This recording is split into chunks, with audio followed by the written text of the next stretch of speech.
तो आप सभी को नमस्ते प्रणाम। मैं आपका अपना ठाकुर प्रखर सिंह और रात के 10 बज चुके हैं और कहानी का जो सिलसिला है बदस्तूर जारी है।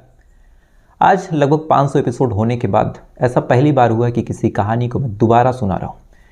यानी एक कहानी जिसको मैंने पहले सुनाया, उसके बाद नई चीज़ें आई तो फिर से सुना रहा हूँ। इससे पहले ऐसा कभी नहीं हुआ, क्योंकि मेरा प्रयास यही रहता है कि ओवरऑल एक बार में जो पूरी कहानी हो आपके सामने रख दिया जाए।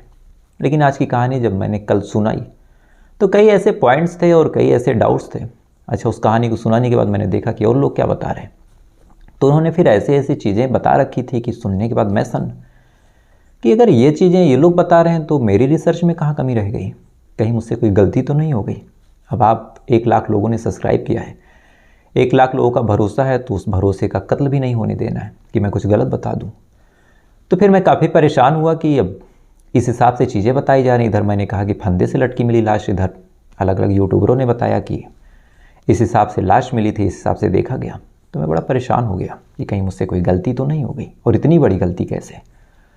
तो फ़ौरन अब कुछ समझ में आया नहीं। तो फिर मैंने सोचा इस केस में जो लोग अहम भूमिका निभाते हैं, यानी जो जांच पड़ताल कर रहे हैं, जिस थाना क्षेत्र का ये पूरा मामला है, मोहाली थाना क्षेत्र, वहाँ के जो पुलिस वाले हैं जिन्होंने इस केस को देखा, जो भी जांच पड़ताल कर रहे हैं, जिनके सामने पोस्टमार्टम रिपोर्ट है, तो उनसे एक बार बात किया जाए और एक बार समझा जाए कि असल में पूरा केस क्या है। क्योंकि सोशल मीडिया पे चीज़ें चलती रहती हैं, लेकिन सच्चाई वहाँ के मौजूद लोग और ऐसे लोग जो जांच पड़ताल कर रहे हैं, जिनके पास अधिकार है, अथॉरिटी है कि केस को नज़दीक से समझ सकें, एक बार उनसे बात किया जाए। तो फिर मैंने बातचीत की और जो मुझे लगा कि एक बार जो वहाँ के डीसीपी हैं, चूँकि जो एसओ साहब होंगे उनके ऊपर बड़ा प्रेशर होगा, अलग अलग लोग परेशान कर रहे होंगे, तो उन्होंने जिसको रिपोर्ट किया डीसीपी साहब को, तो मुझे लगा एक बार उनसे ही बात करनी चाहिए। तो उनसे बात किया और पूरी कहानी क्या थी वो तमाम चीज़ें समझी, और ये सारी कहानी और पोस्टमार्टम रिपोर्ट क्या कहती है, पोस्टमार्टम रिपोर्ट में कत्ल का कहीं जिक्र है या नहीं, ऐसी कोई चीज़ मिली जिससे लग सके कि कत्ल हुआ है या फिर कत्ल की संभावना है। वहाँ पे जो पारिस्थितिजनक साक्ष्य मौजूद थे क्राइम सीन पे, यहाँ पे ये लाश मिली, वो पारिस्थितिजनक साक्ष्य कहते क्या थे। तो ये तमाम जानकारियाँ जब मेरे पास आई तो मुझे लगा एक पूरी कंक्लूज़न के साथ आपको मालती चौहान की मौत की कहानी सुनाई चाहिए। और इस कहानी के बाद मुझे नहीं लगता कि कोई और कहानी सुनाने की ज़रूरत पड़ सकती है। तो सीधा सीधा कहानी का रुख करते हैं। और कहानी की शुरुआत में जो लोग कल शायद नहीं देखे हों या फिर इस केस के बारे में जो जानकारी नहीं हो, तो 1-2 मिनट पहले केस के बारे में बता देता हूँ कि इस केस में हुआ क्या था। दरअसल संत कबीर नगर में एक थाना लगता है, मोहाली थाना, और इसी मोहाली थाना क्षेत्र में एक गांव है जिसका नाम है काली जगदीशपुर। और इसी काली जगदीशपुर में एक परिवार रहा करता था। परिवार में एक शख्स जिनका नाम है विष्णु राज, उनकी बीवी जिनका नाम है मालती, एक 1.5-2 साल का बच्चा। ये परिवार के जितने लोग थे सोशल मीडिया पे काफ़ी एक्टिव थे। 2020-19 में इनकी शादी हुई थी। शादी होने के बाद ना ही विष्णु राज पढ़ा लिखा, ना ही मालती पढ़ी लिखी, ना ही रोजगार था, ना ही जीवन में कोई टैलेंट था। तो इन्हें लगा कि एक काम करते हैं, सोशल मीडिया पे ही हाथ आजमाते हैं। क्योंकि इन्होंने देखा कि कई ऐसे क्रिएटर हैं जिनके पास कोई नॉलेज नहीं है, कोई स्किल नहीं है, वो अपनी डेली ज़िंदगी को दिखाते हैं, दिखाने के बाद सोशल मीडिया पे अपलोड करते हैं, लोग भर भर के उन्हें प्यार देते हैं। तो ऐसे ही जब मालती चौहान ने देखा कि ये चीज़ें सोशल मीडिया पे चल रही, तो मालती चौहान ने भी अपने पति से जिक्र किया कि करना भी क्या है, रिचार्ज मोबाइल में होता ही रहता है, तो कहीं अच्छी जगह लगाते हैं, अपलोड करते हैं कुछ। अब कोई हुनर तो था नहीं कि मालती चौहान बढ़िया गाना गाती हो या फिर बढ़िया डांस करती हो, तो जो कुछ सोशल मीडिया पे चल रहा होता, जैसे कोई बढ़िया गाना हो तो उस पर एक्टिंग कर देना, कोई डांस हो तो उस पर अपनी लिपसिंग कर देना, यही तमाम चीज़ें करके मालती चौहान, विष्णु चौहान सोशल मीडिया पे डालने लगे। और किस्मत का ऐसा खेल हुआ, और कई ऐसे लोग आज भी मौजूद हैं जो गाँव की दुनिया को करीब से जानना चाहते हैं, जो समझना चाहते हैं कि एक गरीब परिवार अपनी ज़िंदगी में खुश कैसे रहता है। अब इन दोनों की वीडियोस में लगातार पति पत्नी का खुशहाल जीवन दिखाया गया, तो लोगों ने भी इनको भर भर के प्यार देना शुरू किया। चैनल चलने लगा, फेसबुक हो, यूट्यूब हो, लाखों लोग चाहने लगे। देखते देखते 10 मिलियन लोगों ने इनको देख लिया, आंकड़ा और बढ़ा, करोड़ों में इनकी व्यूज़ हो गए, मिलियंस में इनके सब्सक्राइबर हो गए। इसके बाद अब सारी चीज़ें ठीक हो गई। जब घर में कभी खाने को पैसे नहीं थे, वक्त के साथ साथ जब पैसे आए, तो आलम यह हुआ कि इन्होंने एक गाड़ी वगैरह भी ले ली, ठीक ठाक घर भी बनवा लिया, एक स्टूडियो भी बनवा लिया। इधर वक्त के साथ साथ जब ये चीज़ें बढ़ी, शोहरत आई, तो शोहरत आने के बाद इन्होंने सोचा कि काम करते हैं, अब थोड़ी सी लग्जरी लाइफ जीते हैं। अब लग्जरी लाइफ जीने की सोची, कार वगैरह भी लिया, लेकिन एक चीज़ थी। अब जैसे मेरा चैनल है तो मुझे पता है कि डेली क्राइम होगा, मुझे कहानी सुनानी है, जैसे आज मालती का है कल किसी और का होगा। लेकिन एक डेली ब्लॉगर के लिए जो कहीं बाहर जा नहीं रहा, जो कहीं बाहर घूमने नहीं निकल रहा, जो दूर दूर जा नहीं रहा, तो ऐसे हाल में वो डेली दिखाए क्या? अब हर आदमी के पास डेली कंटेंट तो हो नहीं सकता। तो फिर इन्होंने सोचा कि अब ठीक ठाक पैसे हैं, सारी चीज़ें भी हैं, बढ़िया कैमरा है, तो कुछ एक्टिंग भी करते हैं। अब एक्टिंग में क्या, तो एक्टिंग में कभी विष्णुराज मर जाता तो उस पर मालती रोती, कभी मालती मर जाती तो उस पर विष्णुराज रोता, कभी ये होता कि मालती चौहान छोड़ के जा रही, कभी ये होता कि विष्णु नाराज हो गया। अब ये तमाम वीडियो जब ये लोग बना बना के डालने लगे, एक्टिंग करने लगे, इसे एक्टिंग से भी इनको अच्छी खासी मकबूलियत, अच्छी खासी शोहरत मिली। और इसी बीच अभी 2-3 महीने पहले की बात है, विष्णुराज चौहान और मालती की सारी चीज़ बिल्कुल ठीक चल रही थी, पैसा प्रॉपर्टी ठीक ठाक बन रहा था, गाड़ी भी थी। तो ऐसे ये गाड़ी से कहीं जा रहे थे और जाने के दौरान इनका एक्सीडेंट हो जाता है। अब एक्सीडेंट होता है, अब गाड़ी ठुक गई तो उसको ठीक कराने के लिए लोग गैराज पे जाते हैं, और गैराज पे एक तीसरा शख्स मिलता है जो इनका सब्सक्राइबर था और जिसका नाम था अर्जुन वर्मा। अब अर्जुन वर्मा से जब मुलाकात हुई, अर्जुन वर्मा इनकी गाड़ी ठीक करता है, फिर पैसे देने की बात होती है, तो अर्जुन वर्मा पैसे लेने से इनकार कर देता है और कहता है कि भैया मैं आपका बहुत बड़ा फ़ैन हूँ और आपसे पैसे नहीं लूँगा। अब ये बात एक फ़ैन ने जब बोली तो मालती और विष्णु को बड़ा अच्छा लगा, उन्होंने कहा कि नहीं पैसे लेने पड़ेंगे। तो उस पर अर्जुन वर्मा कहता है कि नहीं भैया मैं पैसे नहीं लूँगा, बस मुझे भी एक शौक़ है कि एक सिल्वर प्ले बटन मेरे गैराज में पीछे लग जाए। अब ये शब्द जब अर्जुन वर्मा ने बोला तो मालती और विष्णु को बड़ी अजीब सी हंसी आई। उसने कहा कि ठीक है कोई बात नहीं, एक काम करो, हमारे साथ काम कर लो, सारी चीज़ें ठीक चल रही हैं, तुम्हारी भी चीज़ें ठीक हो जाएंगी और एक प्ले बटन तुम्हें मिल जाएगा। और यहीं से अर्जुन वर्मा, मालती चौहान और विष्णु की दोस्ती हो जाती है। अब दोस्ती हुई तो जो अर्जुन वर्मा था वो मालती चौहान को बहन मानने लगा। बहन मानने के दौरान फिर ये हुआ कि एक दूसरे से राखी बंधवाना, भाई बहन के रिश्ते में बंधना, सारी चीज़ इधर यूट्यूब पे भी अपलोड होने लगी कि हमारे परिवार में एक नया भाई आया है। मालती अर्जुन वर्मा को भाई मानती है। यानी एक चीज़ और भी थी कि इनकी ज़िंदगी में जो कुछ चल रहा था, चाहे मालती प्रेग्नेंट हुई, चाहे कोई घर में कलह हुई, चाहे कोई क्लेश हुआ, ये तमाम चीज़ें विष्णुराज, मालती चौहान सोशल मीडिया पे डालते रहते हैं। यानी छोटी से छोटी चीज़ जो कुछ इनकी ज़िंदगी में होती वो तमाम चीज़ें डालते रहे। अर्जुन वर्मा की भी एंट्री हुई, इन्होंने ये भी डाला। लेकिन इसी दौरान मालती चौहान को एक डाउट हो जाता है, और अभी ये 2 महीने पहले की बात है। और डाउट ये होता है कि एक महिला है जिसका नाम है राधिका, उसका विष्णुराज से अफेयर है। यानी मालती चौहान का जो पति है विष्णुराज, वो किसी महिला के साथ अफेयर में है। अब ये बात जब मालती जानती है, जानने के बाद अब अपने पति से पूछती है, इस बात को लेकर दोनों के बीच झगड़ा होता है। और इस झगड़े को भी इन्होंने कंटेंट का रूप दे दिया। यानी इतने बड़े आप यूट्यूबर थे, आपके बीच झगड़ा हो रहा था, आप इसको घर की 4 दीवारी में रखते हैं, लेकिन 4 दीवारी में नहीं रख के इन्होंने इस झगड़े को सोशल मीडिया पे डाला कि आज हमारे बीच झगड़ा हो रहा। लोगों ने फिर देखना शुरू किया, व्यूज़ बढ़ने लगे। इन्हें अच्छा लगा कि चलो झगड़ा तो हो रहा लेकिन इससे व्यूज़ तो आ रहे हैं। इसके बाद राधिका और विष्णुराज के नाम पे कुछ दिन कंटेंट चला, वक्त और बढ़ा। लेकिन कंटेंट भले ही निकल रहा था, लेकिन इस बात को लेके मालती को दुख था कि उसका पति किसी महिला से संबंध में है। तो फिर उसने सोचा कि अगर ये मेरे साथ ऐसा कर सकता है तो मैं भी इसके साथ ऐसा करूँगी। लिहाजा अपने ही मुँह बोले भाई अर्जुन वर्मा से मालती कहती है कि एक काम करो, अगर ये लोग ऐसा कर सकते हैं तो हम भी कर सकते हैं। और यहीं से फिर मालती चौहान और अर्जुन वर्मा एक दूसरे से बातचीत करने लगते हैं।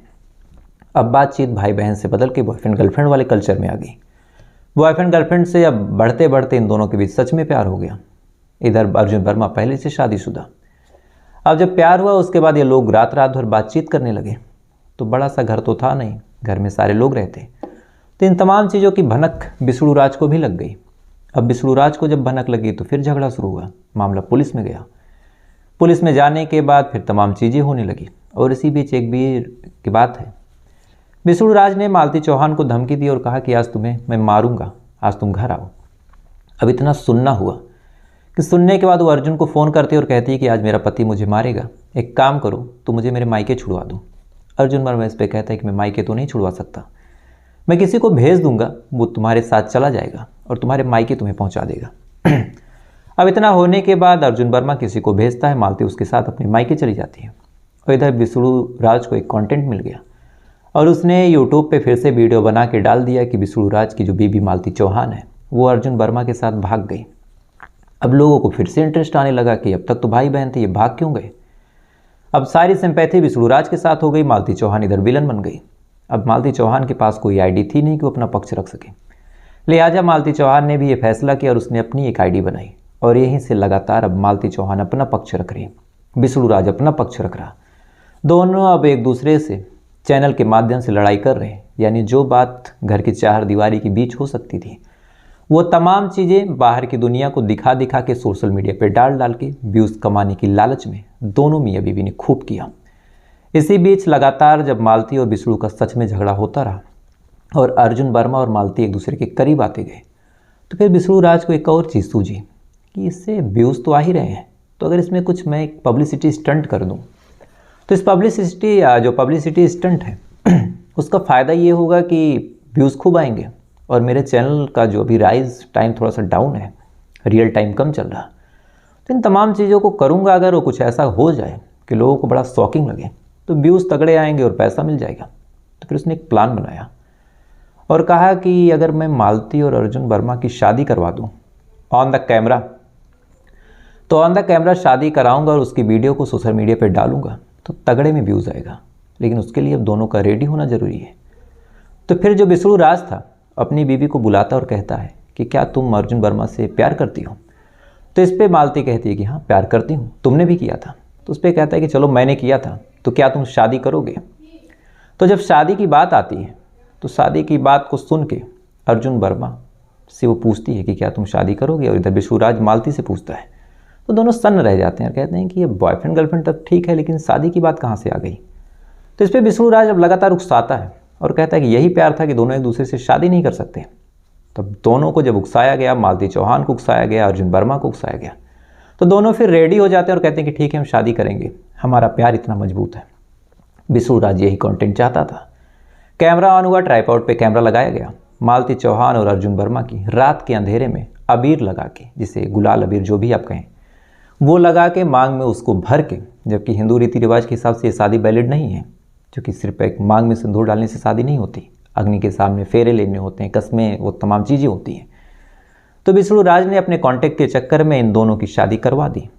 लेकिन अब शादी होने के बाद जब मालती चौहान चली गई तो मालती चौहान के जाने के बाद अब विष्णु राज को ये भी चीज़ें हजम नहीं हुई। अब उसने गेम खेलना शुरू किया और उसका गेम यही था कि अब जाऊँगा और अर्जुन वर्मा की वाइफ को भड़काऊँगा। विष्णु राज अर्जुन वर्मा की वाइफ के पास जाता है, उसे भड़काता है और कहता है कि बताओ तुम्हारा पति तुम्हारे होते हुए किसी दूसरी बीवी को ले आया, एक काम करो तुम अपने पति से बोलो कि या तो इसको छोड़ो नहीं तो मैं पुलिस केस करूँगी। अर्जुन वर्मा की जो बीवी थी, जब उसे इस सच्चाई का पता चला, वो तो इन सब चक्करों में थी नहीं, उसके तो पैरों तले ज़मीन खिसक गई। वो गुस्से में एकदम लाल हो जाती है, अपने पति से कहती है कि या तो तुम मालती को भेजो यहाँ से, नहीं तो मैं पुलिस केस करूँगी। पुलिस का नाम सुनते ही अर्जुन डर गया। उसके बाद मालती को उसने कहा कि तुम जाओ। अब मालती न इधर की रही न उधर की रही। पति का विरोध करके वो अर्जुन वर्मा से शादी कर चुकी थी। वो उसका प्यार भी सच्चा था, उसे नहीं पता था कि ये तमाम चीज़ें कंटेंट के लिए हो रही। इधर अर्जुन वर्मा ने भी डर में आके मालती का दामन छोड़ दिया। अब वो क्या करे, अब उसके पास एक ही ऑप्शन बचा कि वापस विष्णु राज के पास जाए। अब विष्णु राज के पास जाने के लिए विष्णु राज का रेडी होना भी ज़रूरी है, क्योंकि उसने on the camera on the record शादी की थी और शादी की तस्वीरों में बेहद खुश दिख रही थी। तो अब क्या करे। तो फिर उसने विष्णु राज से फिर से बातचीत की, लेकिन विष्णु राज अब स्वीकार करने को तैयार नहीं। वो कह रहा है कि मैं तुम्हारे साथ नहीं रहूँगा। अब इधर मालती चौहान अपने चैनल से वीडियो बना बना के माफ़ी मांग रही, कह रही कि मुझे मौका दे दो, मुझसे गलती हुई। विष्णु राज अलग कह रहा है कि नहीं, मैं उसको अपने साथ क्यों रखूँ। इसी बीच मामला पुलिस में जाता है और पुलिस वाले फिर मामले का समझौता कराते हैं। और समझौते का जो मेन बेस था वो यही था कि विष्णु राज चाहे जिसके साथ वीडियो बनाए, लेकिन आज के बाद मालती चौहान किसी गैर मर्द के साथ वीडियो नहीं बना सकती। कोई भी ऐसा वीडियो यूट्यूब पे नहीं अपलोड कर सकती जिसमें विष्णु राज का जिक्र हो। यानी अपनी सारी चीज़ें उसने मनवा ली और मालती चौहान के जीवन को, उसके कंटेंट को बांध के रख दिया। और आप ध्यान से इतनी कहानी में समझ गए होंगे कि इन दोनों की ज़िंदगी ही कंटेंट के लिए चल रही थी, वो चाहे विष्णु राज हो चाहे मालती चौहान हो। अब ये तमाम चीज़ें चलती रही। यूट्यूब पे जंगी जहाज की जो लड़ाई थी वो होती रही। इसी बीच मालती चौहान कहती है कि जो भी शर्तें हैं मंजूर है, मैं वापस आ रही हूँ, अपने पति के पास रहूँगी। इसके बाद मालती चौहान अपने घर पे आती है। आने के बाद अपना एक वीडियो बनाती है और उसमें खूब बताती है, मैंने इसका जिक्र कल किया था, कि मुझे जिस हिसाब से लोगों ने गलत समझा है, क्योंकि ये तमाम चीज़ें जब हो रही थी, विष्णु राज लगातार बता रहा था कि मालती शादी कर चुकी है, मालती अर्जुन के साथ भाग गई, तो ऑडियंस की जो सिंपैथी थी वो विष्णु राज के साथ जुड़ गई। मालती को तमाम लोगों ने क्रिटिसाइज़ करना शुरू किया, उसे बुरा भला कहना शुरू किया। कायदे से हो सकता है कि मालती की गलती भी हो, वो आपके ऊपर है, आप क्या सोचते हैं। लेकिन ये तमाम चीज़ें जब होती रही और मालती को कमेंट में और अलग जगहों पे लोगों ने गाली देनी शुरू की, तब मालती को लगा कि ये तो उसकी डिफेमेशन हो रही। अब उसे बुरा लगा, उसने रोना शुरू किया। वो चाहती थी कि उसका जो पति है विष्णु राज, वो लोगों के सामने आए, उसका हाथ थामे और कहे कि जो भी थी मेरी बीवी थी, मैं स्वीकार कर लेता हूँ इसे। लेकिन विष्णु राज ने डायरेक्ट एक कॉन्ट्रैक्ट दिखाया और कहा कि इसी शर्तों पर इसे अपने साथ रखूँगा। तो मालती चौहान अब कायदे से अकेली पड़ गई। ना ही उसके साथ अर्जुन वर्मा रह गया, विष्णु राज को भी कंटेंट मिल गया तो उसने भी हाथ छुड़ा लिया। ये तमाम चीज़ जब चलती रही, इसी बीच एक खबर आई कि मालती चौहान फंदे से लटकी हुई मिली है। आखिरी वीडियो बनाने के बाद जब उसने कहा कि मुझे सिर्फ पंखा दिखाई दे रहा, तो जब ये खबर आई तो यहीं से फिर सवाल आता है कि क्या मर्डर हुआ या फिर उसने सुसाइड किया। अगर सुसाइड किया तो विष्णु राज को गिरफ्तार क्यों किया गया। तो यहीं से फिर जो मैंने पूछताछ की और जो मैंने पता किया वो आपके सामने बताता हूँ। दरअसल जब मेरी बात हुई वहाँ के डीसीपी साहब जो हैं, ब्रिजेश सिंह नाम है उनका, जब उनसे बात हुई तो उन्होंने 2-3 चीज़ें क्लियर की।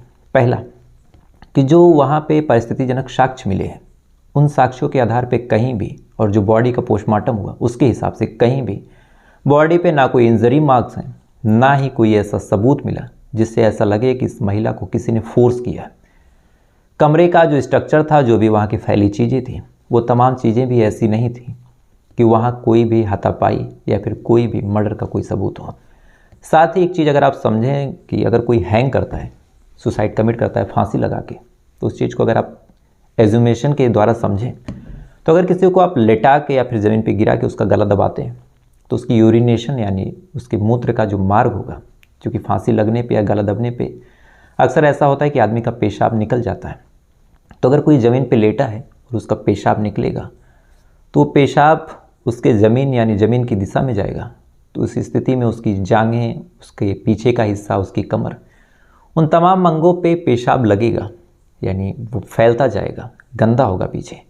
लेकिन अगर कोई लटका है, ऐसा सीधा लटका है और उस स्थिति में उसकी वॉशरूम या फिर उसका पेशाब निकलता है, मूत्र विसर्जन होता है, तो ऐसी स्थिति में वो जो मूत्र विसर्जन होगा वो डायरेक्ट ज़मीन की तरफ आएगा, यानी पैर को ऐसे टच करते हुए एड़ियों के माध्यम से नीचे गिर जाएगा।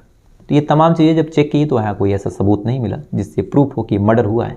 लेकिन अब दूसरा सवाल यह है कि अगर मर्डर नहीं हुआ तो फिर विष्णु राज को गिरफ्तार क्यों किया गया। तो दरअसल जो मालती चौहान के फादर हैं, उन्होंने एक कंप्लेन दर्ज करवाई और ये कंप्लेन थी उत्पीड़न का। और इस चीज़ पे माना जा सकता है कि विष्णु राज ने अपने कंटेंट के चक्कर में मालती चौहान का उत्पीड़न किया। पहले खुद ही शादी करवा देना, उसके बाद लोगों के सामने जलील करना, लोगों के सामने उस महिला को बुरा भला कहना, जो बात 4 दीवारी के बीच थी उसको लोगों के सामने रखना और ये कहना कि इसने धोखा दिया, अपने भाई के साथ ये संबंध में है। तो ये तमाम चीज़ें जब चल रही थी, इधर अलग अलग मीडिया वाले कर्मी भी उसमें बढ़ चढ़ के योगदान दिए। तो इस वजह से काफ़ी अकेली पड़ गई मालती चौहान और हो सकता है किसी मजबूरी में उसने सुसाइड कमिट कर दिया हो। तो यही सब वजह है और अभी तक कहीं भी मर्डर के ऐसे कोई सबूत नहीं मिले हैं। हाँ, मानसिक प्रताड़ना के सबूत मिल रहे हैं। तो अगर कोई यूट्यूबर या फिर कोई ऐसे चैनल जो बता रहे हैं कि पोस्टमार्टम रिपोर्ट में ऐसा वैसा, तो ऐसा कुछ नहीं है और यही सब सारी चीज़ें थी। तो फिलहाल ये थी पूरी कहानी और उम्मीद है कहानी के माध्यम से लगभग सारी चीज़ें मैंने क्लियर कर दी कि कैसे कंटेंट के चक्कर में दोनों ने ये तमाम ड्रामे रचाए और अंत में मालती अकेली पड़ गई। विष्णु राज के पास पब्लिक की पूरी सिंपैथी हो गई और मालती चौहान मर गई। तो पब्लिक भी थोड़ी सी अजीब है, ऐसी चीज़ों पे इतना गौर कर देती है और क्रिएटर की सबसे बड़ी गलती है कि क्रिएटर भी इतना इन्वॉल्व हो जाते हैं। और कल का इत्तेफाक देखिए, कल और मैंने और सम सर दोनों ने एक लाइन बोली थी कि अपनी लाइफ को सोशल मीडिया से जितना दूर रखें, आप उतना ही बताएं जितना आप बाद में कवर अप कर सकें, तो चीज़ें सही रहती हैं, जो कि सोशल मीडिया अंत में बहुत भयानक रूप दिखाती है। तो फिलहाल ये थी पूरी कहानी। अब आपसे कल फिर मुलाकात हुई किसी दूसरी कहानी के साथ। तब तक अच्छे रहिएगा, खुश रहिए, अपना ख्याल रखिए, अपने देश का ख्याल रखिए। जय हिंद, वंदे मातरम।